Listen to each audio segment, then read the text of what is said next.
Before we get started, make sure to subscribe to the channel and like this video. That way, you'll always stay connected to our stories and never miss the next adventure. The thing about being forgotten by an entire galactic government is that it happens slowly, then all at once. Amara stood in what generously could be called a research outpost, and what honestly should have been called that dump on Dustfall 6, where we stuck the problem we didn't want to deal with. The walls were prefab polymer that had seen better decades. The life support system wheezed like a chain smoker climbing stairs. And the communication array? Well, that flickered on and off with all the reliability of a politician's promise. But hey, at least the view was nice. If you liked rust-colored dirt stretching to every horizon, punctuated by the occasional rock formation that looked vaguely obscene if you squinted. Amara, Amara. Null took my datapad again. The diplomat turned to find Fricks, all 6 limbs gesticulating wildly in that way that would be adorable if each of those limbs couldn't literally tear through reinforced steel plating. The young Gwillora's crystalline eyes flashed amber with annoyance, her fur bristling along her spine in that telltale pattern that meant someone was about to get tackled. "Null!" Amara called out, not even bothering to raise her voice. "If I have to come find you, I'm rationing the jerky for a week." A guilty shuffling sound emanated from behind the supply crates.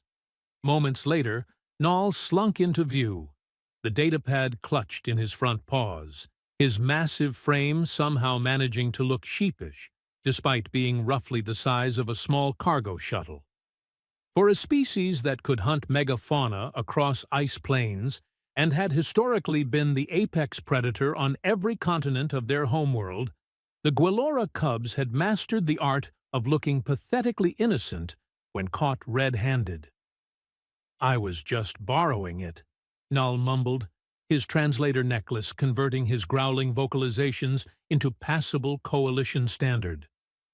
"She left it in the common area for 5 minutes while I went to use the facilities." Fricks's tail lashed back and forth. "You don't just take things. That's the whole point of property rights that Amara keeps trying to teach us." "Oh, good. Someone was listening during that lecture." Amara held out her hand. "Datapad. Now. And Fricks, we've talked about the whole volume control thing when you're upset, right? Remember? Inside voices don't shatter windows." The young Gwillora had the decency to look embarrassed, her fur settling down to its normal sleek pattern. Null handed over the datapad with obvious reluctance, then perked up immediately. "Is it time for language lessons?" "Nice try. It's time for structural maintenance checks." Amara pulled up her own battered datapad, scrolling through a list that seemed to grow longer every day. "Which means you 3 get to help me figure out why the water reclamation system is making that sound." "What sound?" Poom emerged from the sleeping quarters, the youngest of the 3 cubs rubbing his eyes with one paw. His translator was slightly off calibration, giving his words a tinny quality. "I don't hear anything weird." "That's because you sleep through everything, including that time Null accidentally set off the fire suppression system." Fricks rolled her crystalline eyes in a gesture she'd picked up from watching Amara.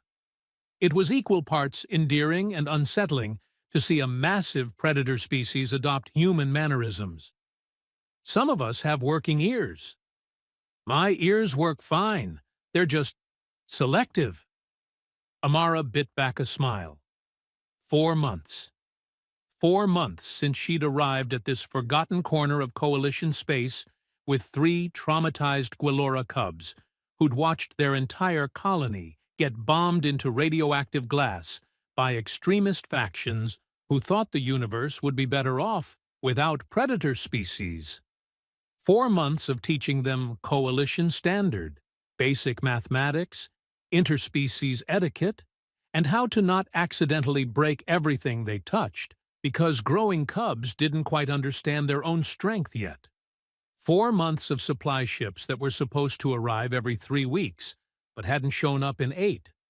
4 months of outgoing messages to Coalition Command that disappeared into the bureaucratic void like tears in the rain.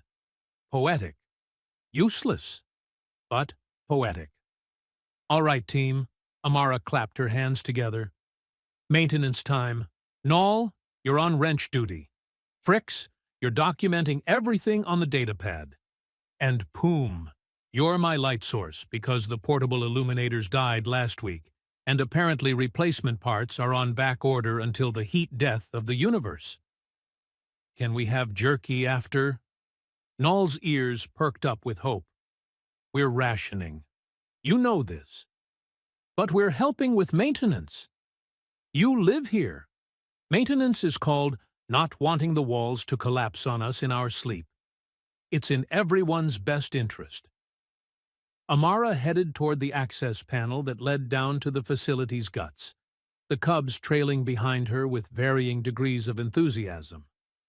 Besides, we're down to 32 packs, and I have no idea when the next supply run is coming. You said that about the last supply run, Fricks pointed out, and the one before that. Yes, well, I'm an optimist. It's a character flaw. The access panel groaned in protest as Amara yanked it open, revealing a ladder that descended into darkness.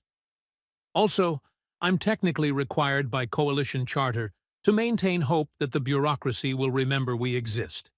It's in my contract. Page 63, subsection, Comforting Lies Diplomats Tell Themselves.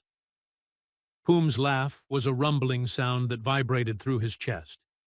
You made that up. Prove it. You haven't read your Coalition Charter handbook. Amara began climbing down, her boots clanging against metal rungs. Which, by the way, is assigned reading for tomorrow. The whole thing. Yes, null, including the boring parts, especially the boring parts. Character building. The groans of protest from above were music to her ears. The thing was, Amara knew exactly what she'd signed up for. Mid-level diplomat, decent record, nothing spectacular. The kind of person who got assigned to problems that were simultaneously important enough to need someone, but not important enough to waste actual resources on. When Coalition Command had asked for volunteers to oversee the Gualora refugee resettlement, most of her colleagues had suddenly discovered urgent business elsewhere. Predator species made people nervous. Predator species with a history of territorial warfare made them more nervous. Predator species who'd been nearly genocided and might have some understandable anger issues? That made everyone nervous, except the people who thought the genocide hadn't gone far enough. So naturally, the solution was to stick 3 orphaned cubs on a forgotten outpost with minimal supervision and hope the problem solved itself through benign neglect. Amara had looked at the assignment, looked at the pathetic stipend, looked at the fact that she'd essentially be alone on a planet that barely qualified as habitable, looked at the 3 cubs in the briefing hollows with their crystalline eyes and traumatized body language, and she'd said yes. Because someone had to give a damn. Might as well be her. The water reclamation system was, predictably, a disaster. Not a catastrophic disaster. More like a slow-motion disaster that had been building for weeks, and was now reaching its crescendo of dysfunction. Amara lay on her back in a puddle of something that was probably water, but she wasn't going to examine too closely, wrestling with a pipe joint that had corroded in ways that defied metallurgical science. "Hand me the molecular sealant," she called up to where Null was holding the toolkit, with surprising delicacy for someone with paws the size of dinner plates.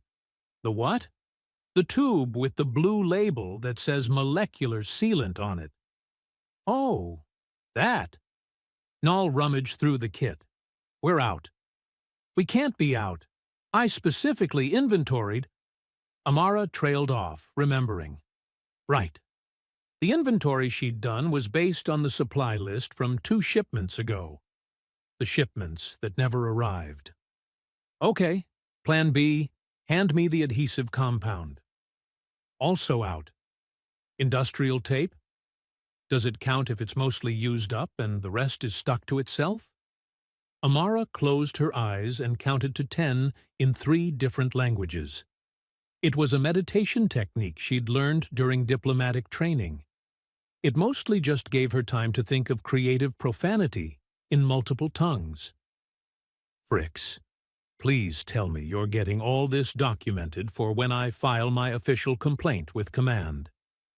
Every word, Fricks confirmed from her position near Poom's light source, including the part where you just called the Coalition Logistics Department a collection of quotes, administratively incompetent, potato-brained desk jockeys who couldn't organize a supply run if their lives depended on it, which thankfully they don't, because some of us are out here actually doing the work. I said that out loud? You did. Good. Make sure it's time-stamped. Amara wiggled out from under the pipe, soaked and annoyed. All right, new plan. We're going to jury-rig this with parts from the backup oxygen scrubber. Noel's ears flattened against his skull. Is that safe? Define safe. Amara was already heading toward the storage lockers. If you mean, will it work? Probably. If you mean, is it up to Coalition safety standards? Absolutely not. If you mean, do we have literally any other choice? I'm open to suggestions. Silence from the cubs. That's what I thought. Poom, bring the light. Fricks, start a new section in the documentation titled, Why Everything Here is Held Together with Hope and Spite. 2 hours later, the water reclamation system was functioning again. Functioning was perhaps generous. It was making noises and producing water, which was technically the definition of functioning even if the noises suggested imminent mechanical death, and the water had a slightly alarming tint. Is it supposed to be that color? Poom stared at the output with justified concern. It'll run clear in a minute. Probably. Maybe. Look, we'll run it through the filtration system 3 times and call it good enough. Amara wiped her hands on a rag that was somehow dirtier than her hands. And this, cubs, is what we call adaptive problem solving, which is diplomatic speak for making it up as we go. I thought you said humans were good at engineering, Noel observed. We are. This is engineering. It's just not particularly elegant engineering. Amara hauled herself up the ladder, every muscle protesting.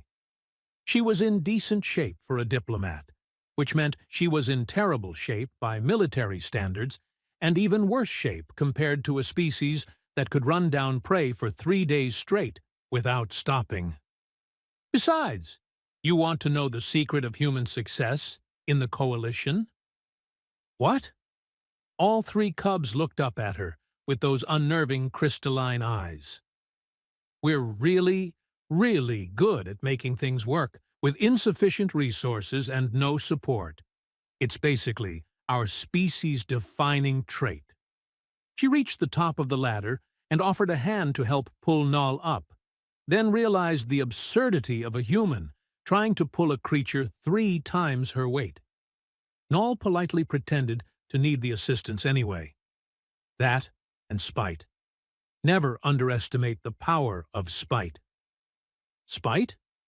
The desire to prove everyone wrong by succeeding when they expect you to fail. It's a hell of a motivator. They emerged back into the main living area, which looked exactly as ramshackle as when they'd left it. Prefab walls that had seen better decades. Furniture that was a creative mix of original equipment and improvised repairs. A communication console that blinked with error, messages like a particularly pessimistic holiday decoration. Home, sweet home. All right, Amara checked her chronometer. It's late. Well, It's late by our arbitrary schedule since this planet doesn't have a proper day-night cycle. But we're calling it late. Everyone clean up, then we'll have dinner." "What's for dinner?" Poom asked with the eternal optimism of youth. "Protein rations with a side of protein rations, followed by protein ration dessert." "Again?" "Unless you've got a supply ship hidden somewhere. Yes, again." Amara was already pulling out the packages from their dwindling stores. "Look at it this way. When the next shipment finally arrives, actual food is going to taste like the most amazing thing you've ever eaten. It's all about managing expectations." The cubs grumbled but complied, heading to the washroom to clean up.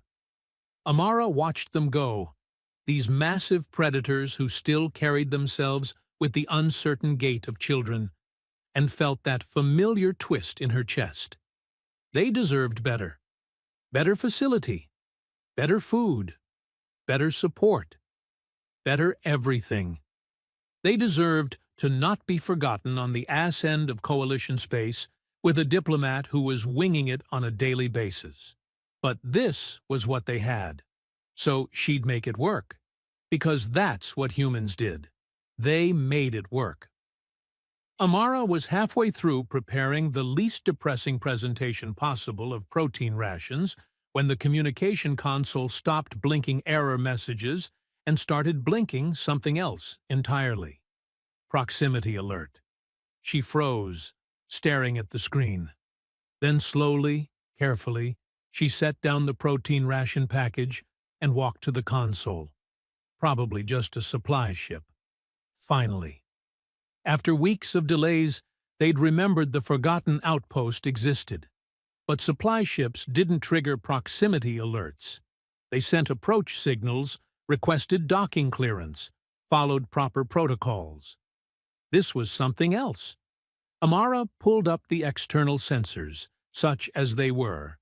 The outpost's detection system was about as sophisticated as a child's toy telescope, but it was enough to paint a basic picture. Multiple vessels. Small. Fast.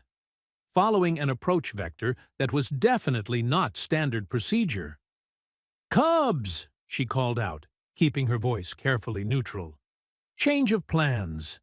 Dinner's delayed. Everyone to the common room. Now." They emerged from the washroom, picking up on her tone immediately. Noel's fur was already starting to bristle. "What's wrong?" "Probably nothing. Maybe something. We're going to assume something and hope for nothing." Amara pulled up the facility schematic on her datapad. "Remember those emergency drills we practiced? The ones you said were probably unnecessary, but better safe than sorry?" Fritz's eyes had shifted from their normal blue to an alarmed orange. "Those ones exactly. We're doing them for real. Right now. Because the thing about being forgotten by your government was that it didn't just mean no supply ships. It meant no protection, no support, no one checking to make sure you were okay. It meant you were on your own. And someone, somewhere, had just remembered that this outpost existed after all. The maintenance tunnels beneath the outpost smelled like recycled air, rust, and regret.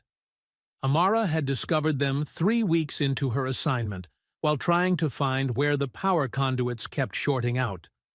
Turned out the facility had been built on top of an older mining operation, which meant a whole network of passages that didn't show up on any official schematic.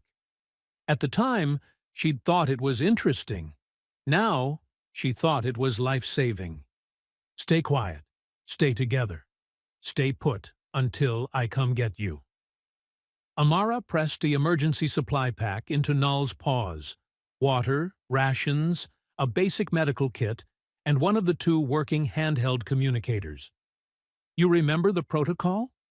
12 hours. If you don't come after 12 hours, we use the communicator to signal coalition distress frequency." Null's voice was steady, but his eyes had shifted to deep red. Fear response. Then we wait another 12 hours. If still nothing, we use the eastern tunnel to reach the old mining facility and hide there.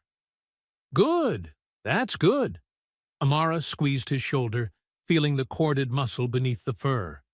In another few years, Nall would be fully grown, an apex predator capable of taking down prey 3 times his size.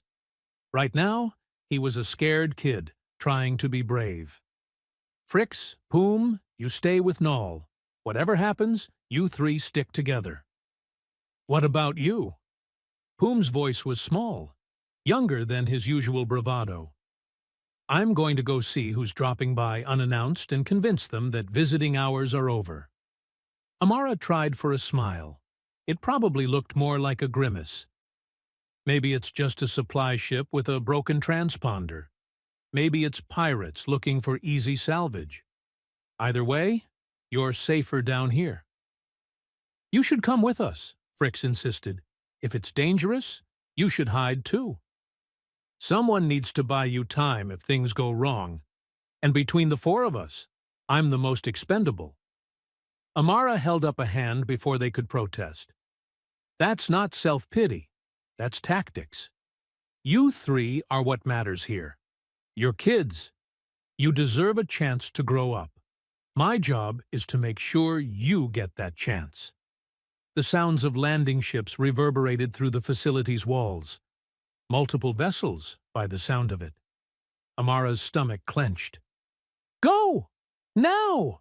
She practically shoved them deeper into the tunnel, watched them disappear into the darkness with Poom's bioluminescent patches providing just enough light to navigate. Then she sealed the access panel, scattered some debris over it to make it look undisturbed, and headed back up to the main level. Time to see what fresh disaster the universe was serving up today.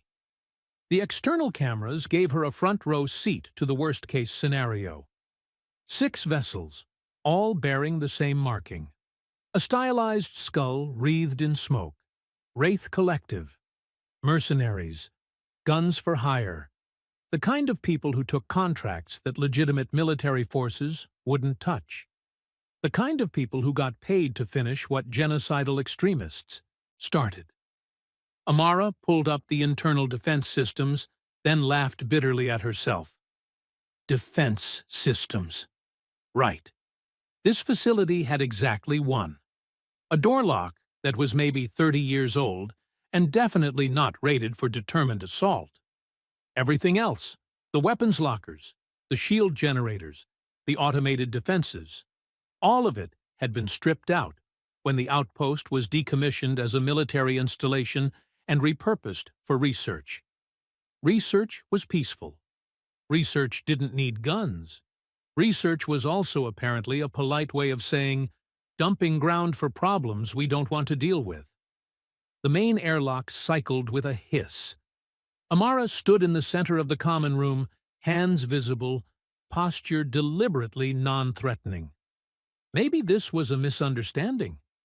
Maybe they were just, what? Lost? Looking for directions?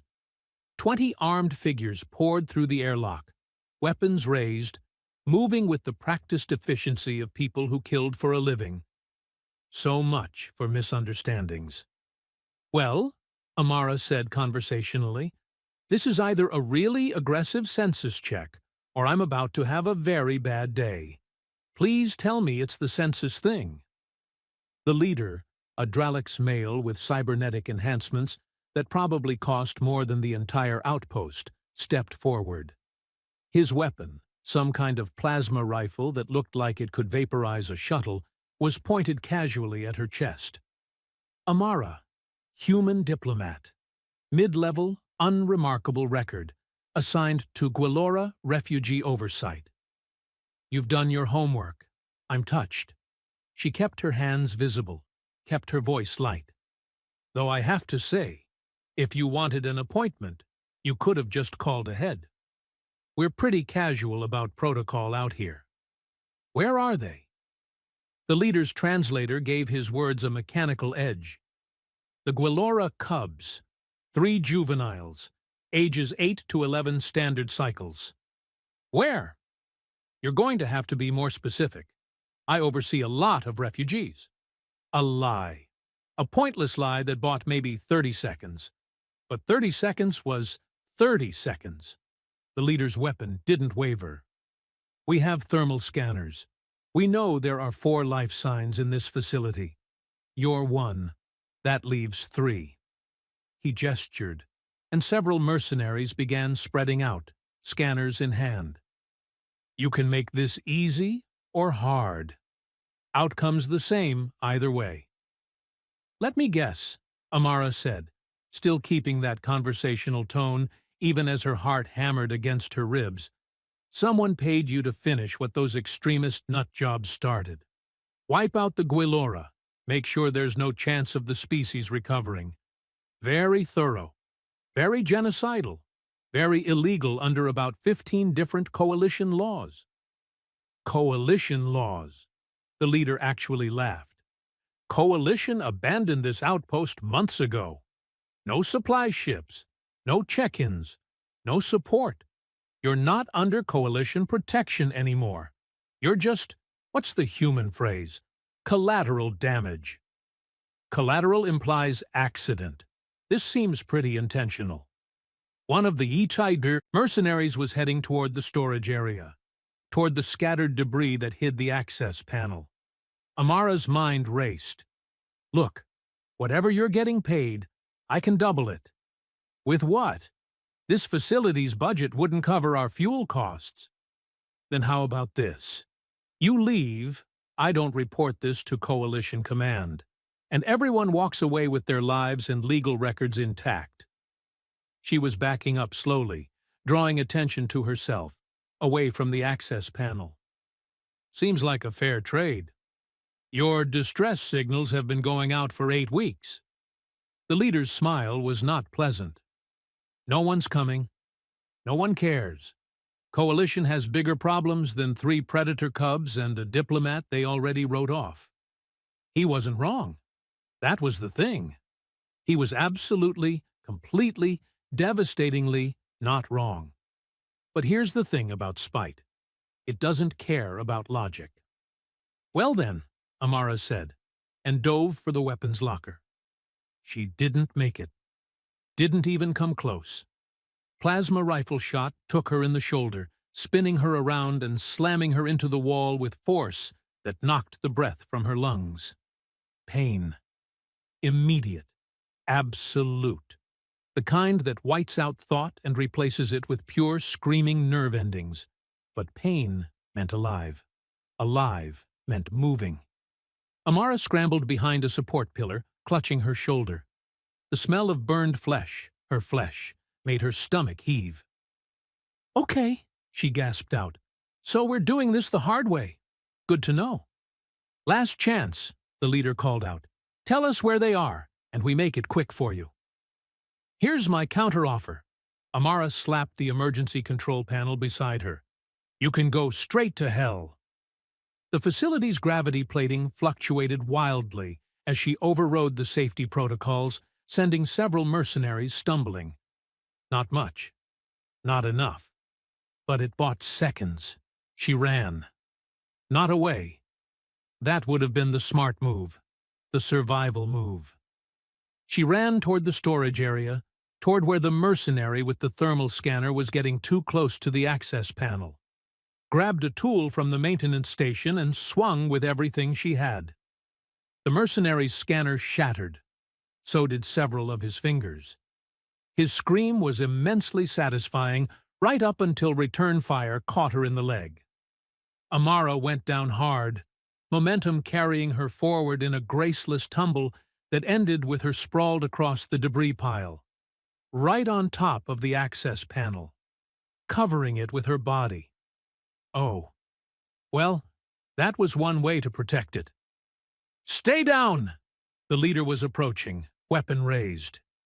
We will find them. You're just making this take longer. Good. Amara spat blood from where she'd bit her tongue in the fall. That's the plan. Make it take as long as humanly possible. Which, fun fact, humans are excellent at. We're stubborn like that.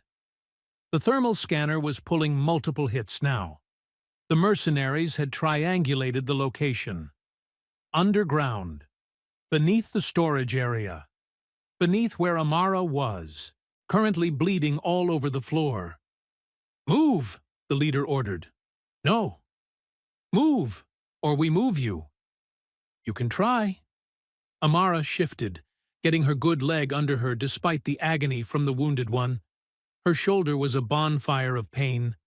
Her hands shook. She was going into shock, probably, which meant she had minutes before her body just gave up entirely. But here's the thing about this particular spot. You shoot me here, my body's going to jam up the access panel.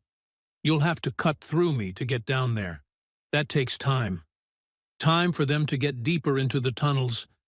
Time for maybe, possibly, a coalition ship to finally show up. No one's coming. Probably not. But you don't know that for sure. And every minute you waste on me is a minute they're getting farther away. She smiled, tasted blood.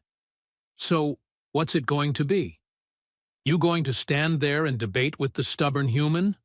Or are you going to do something about it?" The leader studied her for a long moment. Then he gestured to his team. "Get her out of the way. Non-lethal if possible. We may need her to call them back." 3 mercenaries moved forward. Amara tensed. This was going to hurt. It hurt worse than she imagined. They tried grabbing her arms to drag her away. She fought. Not effectively, not skillfully, but desperately. Clawing, biting, kicking with her good leg. Human versus armored mercenaries was not a fair fight. It wasn't even a fight.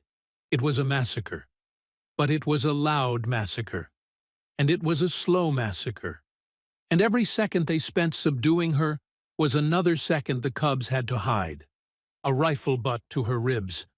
Something cracked. Amara's vision swam. She kept fighting. A boot to her wounded shoulder. The world went white with pain. She grabbed the boot and twisted with what strength she had left.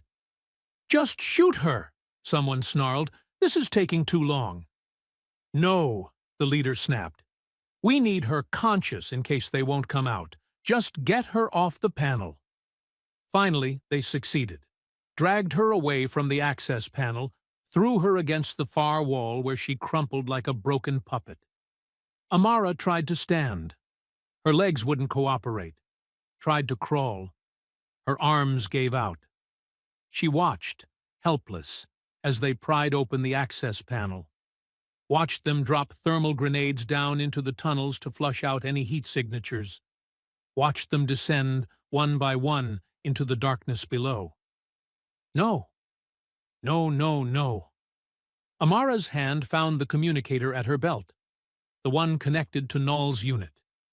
Her fingers were numb, uncooperative. Took 3 tries to hit the activation button. "Run," she whispered into it. "Don't stop. Don't look back. Just run." Static answered her. Then Null's voice, young and terrified. "Amara? Run, now. That's an order. They're coming. We can hear them in the tunnels. I know, so run faster than they can follow. You're Gwilora. You're faster than anything else on this planet. Run." "What about you?" Good question. What about her? Amara looked down at herself. Shoulder destroyed. Leg barely functional. Ribs broken. Going into shock. Blood loss making the world fuzzy at the edges. "I'm going to slow them down," she said. "One more time. Just need you to get to the old mining facility. Can you do that?" "Amara, no, just—" "Can you do that?" Harder now. Commander voice. The one she used when she needed them to listen and not argue. A pause, then, "Yes." "Good. Then do it. And Null? Tell Fricks and Poom that I'm proud of them. Proud of all 3 of you. You're good kids. You deserve better than this, than all of this. We're not leaving you. You're not. I'm staying." Amara was on her feet somehow, leaning against the wall. Gravity was a suggestion at this point. Now run, and don't stop until you're safe. She closed the channel before he could argue, before she could hear his voice again and lose her resolve. The maintenance tools, still within reach, including the plasma torch used for hull repairs. Amara grabbed it with shaking hands and stumbled toward the access panel. The mercenaries were down there, in the tunnels, chasing the cubs. Fine. Time for a human to remind them what desperation looked like. She dropped into the tunnel access, hit the ground wrong, felt something else break. Didn't matter. Used the plasma torch to weld the access panel shut from below. Trapped herself down here with the mercenaries. Trapped them down here with her. The tunnel was narrow, built for automated mining drones and equipment transport, not for large-scale troop movement. Perfect. Amara dragged herself along the passage, leaving a trail of blood that would make tracking trivial. Good. She wanted them following her, wanted their attention, wanted to be the loudest, most obvious target in these tunnels. Footsteps behind her, multiple sets, weapon lights cutting through the darkness. There, the human. She turned a corner, slapped the plasma torch against a support beam, cranked it to maximum output, and threw it as hard as she could. Not at the mercenaries. At the tunnel roof above them. The explosion was immediate and catastrophic. Ancient supports gave way. Tons of rock and metal collapsed. Amara felt the shockwave slam her into the tunnel wall, heard screaming behind her cut off abruptly. She'd just buried half the mercenary team, and herself. The dust settled slowly. Amara's ears rang. Everything hurt in that distant way that meant her body was done processing pain and had moved on to just cataloging damage for the inevitable failure report. A hand grabbed her ankle, dragged her backward. One of the mercenaries had survived the collapse, was pulling her back toward where the others were digging through rubble. Amara twisted, kicked with her good leg, connected with something soft. The grip loosened. She scrambled forward, deeper into the tunnels, no idea where she was going except away. The passage narrowed further, barely wide enough for her to squeeze through.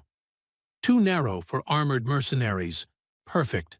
She wedged herself into the gap, a human bottleneck. If they wanted through, they'd have to go through her first. Literally. Move! The voice behind her was furious. Move, or we'll make you move. I've heard that threat before, Amara said to the darkness ahead. Didn't work then, either. A plasma rifle shot hit the wall beside her head. Warning shot. Or maybe the mercenary was a terrible aim. Either way, the message was clear. Last warning, human. Step aside, or we put you down. Amara thought about the cubs, thought about Null's careful way of holding delicate objects. Frix's habit of organizing everything by color because it made her feel in control. Poom's terrible jokes that he'd learned from human entertainment feeds. Thought about them running through these tunnels, scared and alone. Thought about them making it out, growing up, having futures. No, she said simply. The second shot wasn't a warning. It took her in the gut, just below the ribs. Felt like being hit with a shuttle. Amara's breath left in a whoosh. The pain was, this was different. This was the kind of pain that meant fatal. Meant minutes, not hours. She slumped forward in the narrow passage. Wedged tighter. Made herself into an obstacle that would take time to remove. You insane human! The mercenary was trying to squeeze past, couldn't fit with his armor. Why? They're just animals, just predators. Why die for them? Because, Amara coughed, tasted copper, someone has to give a damn. Might as well be me. Another shot, this one through the lung. She felt it collapse, felt her breathing turn wet and labored. Time became weird after that. Seconds stretched or compressed. Hard to tell. The mercenaries were yelling, arguing. Someone suggesting they just leave her, find another route. Someone else insisting they finish it. More shots. Amara stopped feeling them. That was probably bad. She thought she heard thunder, except they were underground. Couldn't be thunder. The mercenaries were running. Away. Why were they running away? Voices. New voices. Coalition standard with military efficiency. Multiple contacts. Weapons fire, different from before. Coordinated. Professional. Someone was moving the rubble, coming closer. Lights, bright enough to hurt even through closed eyelids. Got a survivor. Human. Female. Multiple gunshot wounds. Massive blood loss. Oh hell, she's not going to make it. Hands, gentle despite the urgency. Lifting her. Carrying her. The narrow passage suddenly not so narrow because whoever was carrying her was cutting through rock like it was paper. Amara tried to speak. Managed a wet gurgle that probably wasn't intelligible. Don't talk. Stay with me. Medical team is on the way. You're going to be okay. Lies. Kind lies. The kind you tell someone who's dying. Cubs, Amara managed. 3. Gwillora. Tunnels. Safe. Make them. Safe. We'll find them. I promise. The world was fading, getting darker, colder. Amara's last thought, distant and oddly peaceful, was that maybe it was okay. Maybe this was enough. She'd bought them time. That was something. That had to be enough. It had to be. Commander Tallis stood in what remained of the tunnel and tried to process what he was seeing.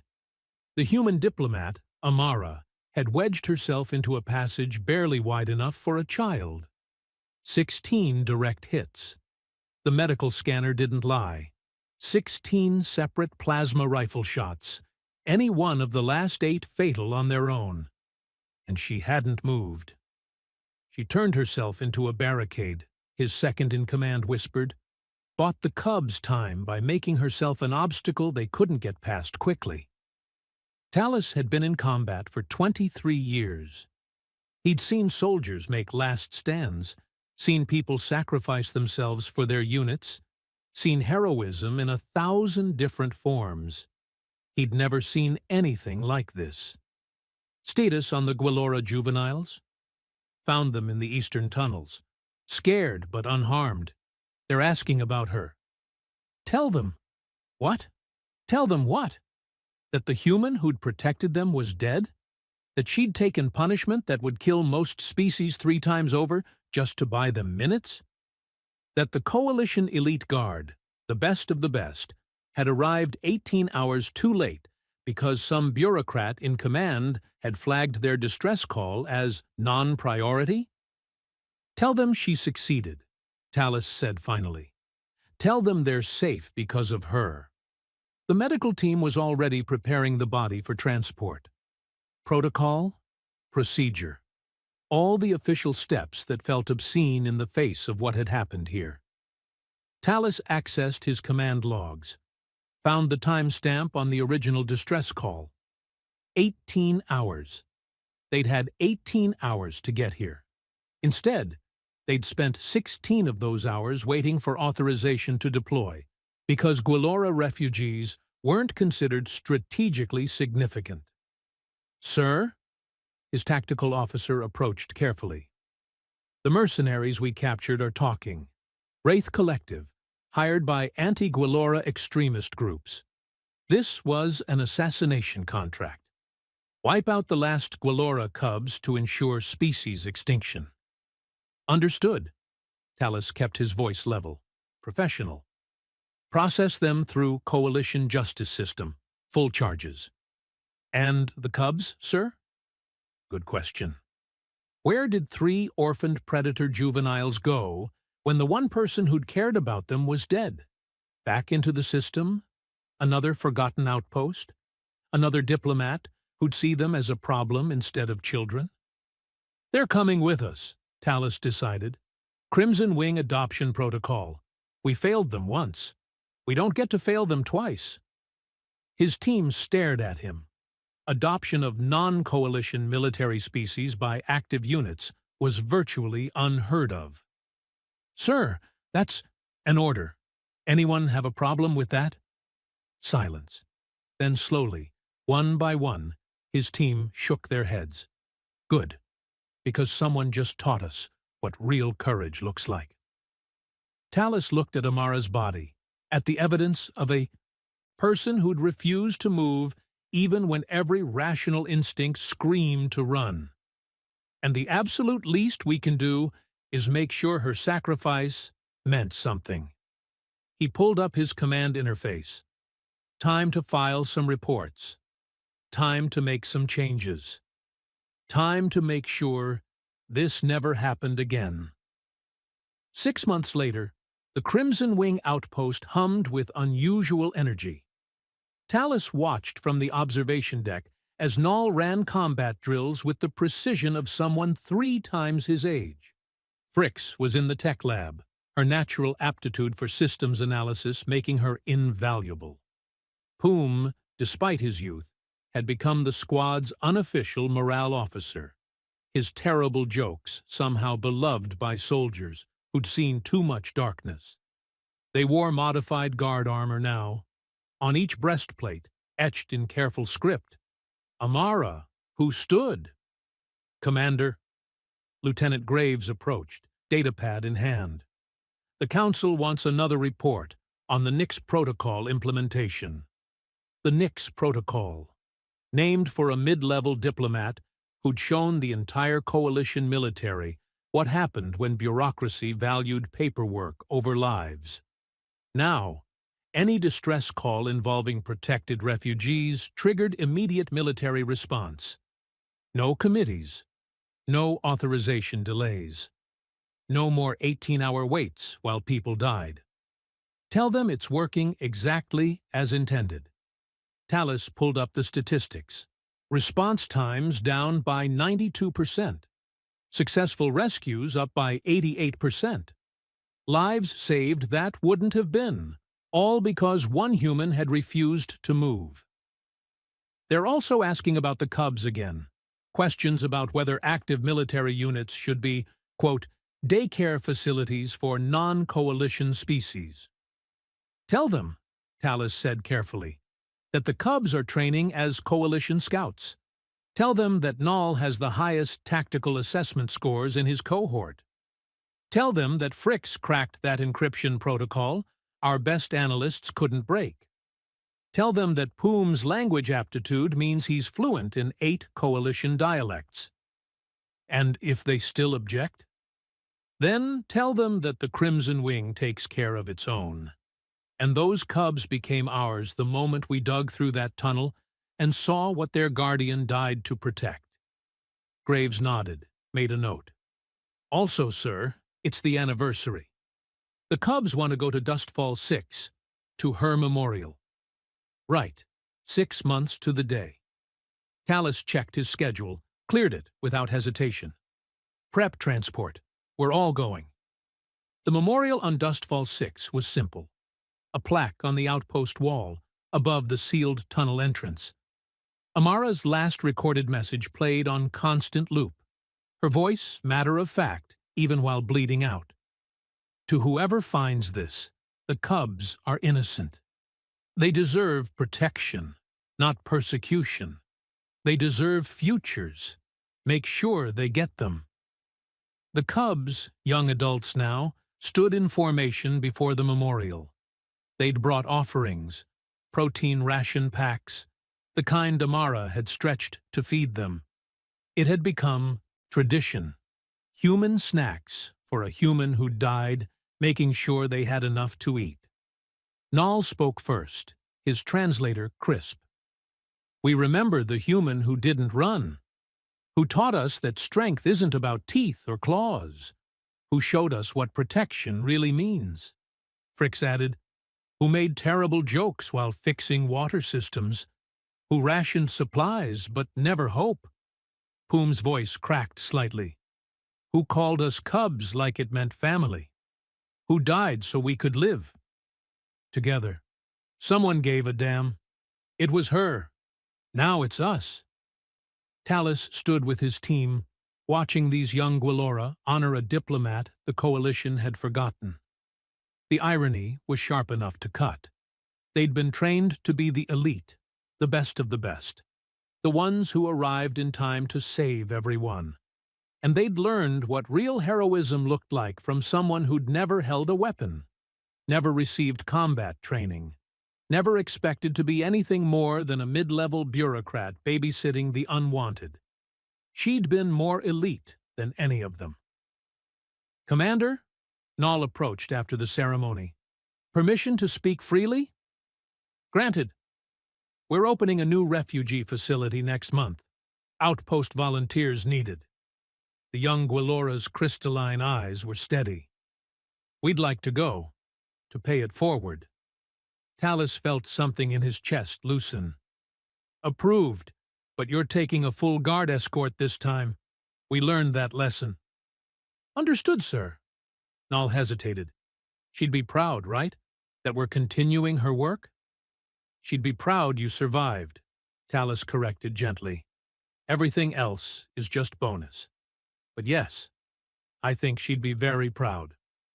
As transport lifted off, Talus took one last look at the memorial, at the forgotten outpost where someone had refused to forget, where a diplomat, with no weapons and no backup, had held the line. The universe was full of warriors, soldiers who fought and died for causes great and small. But sometimes, just sometimes, the real heroes were the ones who simply refused to move when everything said they should run. Someone had to give a damn. And the ripples of that choice were still spreading, would keep spreading, across a coalition that had finally learned to remember its forgotten corners. Because Amara had made sure they'd never forget again.